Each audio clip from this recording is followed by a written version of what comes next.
उत्तर प्रदेश हाथरस में एक दलित युवती के साथ 4 युवकों द्वारा की गई दरिंदगी के बाद युवती की हुई मौत से देश के लोगों में आक्रोश देखा जा रहा है। जबलपुर में भी हाथरस की युवती के साथ हुई हैवानियत के विरोध में लगातार लोगों द्वारा घटना का विरोध किया जा रहा है। गुरुवार की शाम शहर के मालवीय चौक में लोगों ने इकट्ठा होकर कैंडल मार्च निकाला और घटना का विरोध किया। मानवता को तार तार करने वाली इस घटना का देश में विरोध किया जा रहा है। घटना में उत्तर प्रदेश की पुलिस भी सवालों के कटघरे में है। देश में इस घटना को लेकर उत्तर प्रदेश सरकार का जमकर विरोध किया जा रहा है। हाथरस में हुई इस घटना का विरोध कर रहे लोगों का कहना है कि हाथरस की दलित युवती के साथ की गई इस बर्बरता को अब बर्दाश्त नहीं किया जाएगा। न्यूज़ ऑफ भारत के लिए जबलपुर से वाजिद खान की रिपोर्ट। आज हमारे पूरे वाल्मीकि समाज के लोग पूरे भारतवर्ष के बहुत आक्रोशित हैं। हमारी बेटी हाथरस जिले में योगी सरकार में बर्बरता पूर्वक उसका गैंगरेप करके हत्या कर दी गई है, जिससे पूरे देश के सारे वाल्मीकि समाज के लोग स्तब्ध हो गए हैं। ऐसी सरकार, जो सरकार बार बार ये कहती कि बेटी बचाओ बेटी पढ़ाओ, और आज बेटियों के साथ इतना जघन्य हत्या हो रहा है। इस हत्याकांड से पूरे देश के वाल्मीकि समाज आक्रोशित हैं। पिछले साल एक हथनी, गर्भवती हथनी को यदि मार दिया जाता है तो पूरे देश के मंत्री, पूरे सरकार सब इकट्ठे हो जाती है, लेकिन आज एक दलित की बेटी के साथ इतनी बड़ी जघन्य हत्या होती है। गैंगरेप जैसी अमानुषकार होते हैं, जिसकी रीढ़ की हड्डी तोड़ दी जाती है, गर्दन की हड्डी तोड़ दी जाती है, यहाँ तक कि उसकी जवान काट दी जाती है। इतने दर्दनाक हादसे हो रहे हैं, उसके बाद भी सरकार चुप रहती है। 15 दिन तक वो लड़की इसी हाल में अलीगढ़ के अस्पताल में थी, लेकिन उसका प्रॉपर इलाज नहीं हुआ। जब मरणासन स्थिति में पहुंच गई तब उसको दिल्ली में शिफ्ट किया गया। हमारी ये मांग है, जांच की विषय उठता है कि आखिर क्या कारण था कि उसको 15 दिन जब उसकी हालत खराब थी तो उसको दिल्ली शिफ्ट क्यों नहीं किया गया। कंगना रनावत जो अभिनेत्री है, उसका एक छज्जा तोड़ दिया था, भारत सरकार उसको जेट प्लस सुरक्षा देती है, लेकिन एक दलित की बच्ची से इतनी दरिंदगी होती है, उसको कोई सुरक्षा व्यवस्था नहीं जाती है।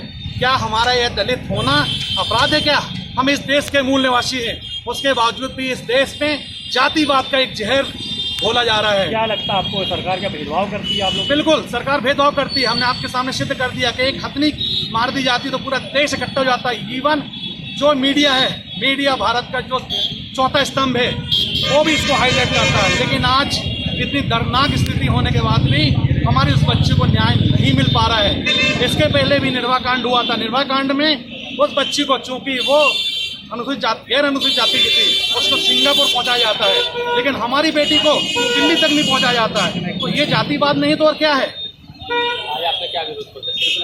आज हम अपनी बेटी को एक श्रद्धांजलि देना चाहते हैं कि ईश्वर उसको अपने चरणों में एक अच्छा स्थान दे। साथ ही भारत सरकार से हम मांग करते हैं कि जिस प्रकार से हमारे साथ भारत के हर 8 मिनट में एक न एक दलित उत्पीड़न की घटनाएं हो रही हैं, इस घटनाएं को रोकें, अन्यथा भारत के सारे दलित, सारे SC, ST, OBC की लोग, ये भारत सरकार और योगी सरकार जिम्मेवार होगी। अच्छा, ये हाथरस घटना मालूम हुआ कि एक दलित बच्ची जो छात्रा थी, उसके संग पुनः इस प्रकार की गैंगरेप की घटना की गई है और उसकी मृत्यु हो जाती है। तो ये नकारापन है योगी सरकार का।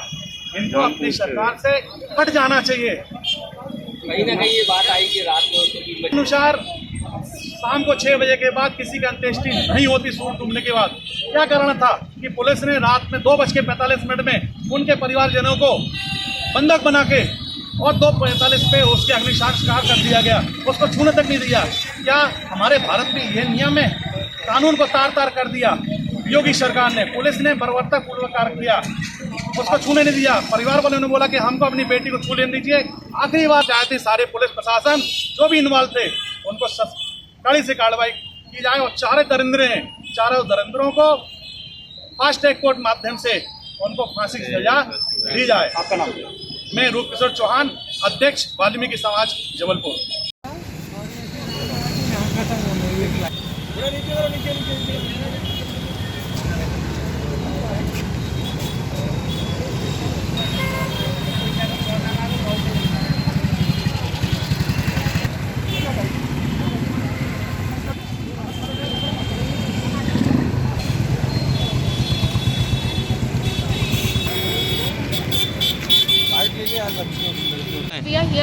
protesting against the case which has happened in Hathras against a lady of 19 years.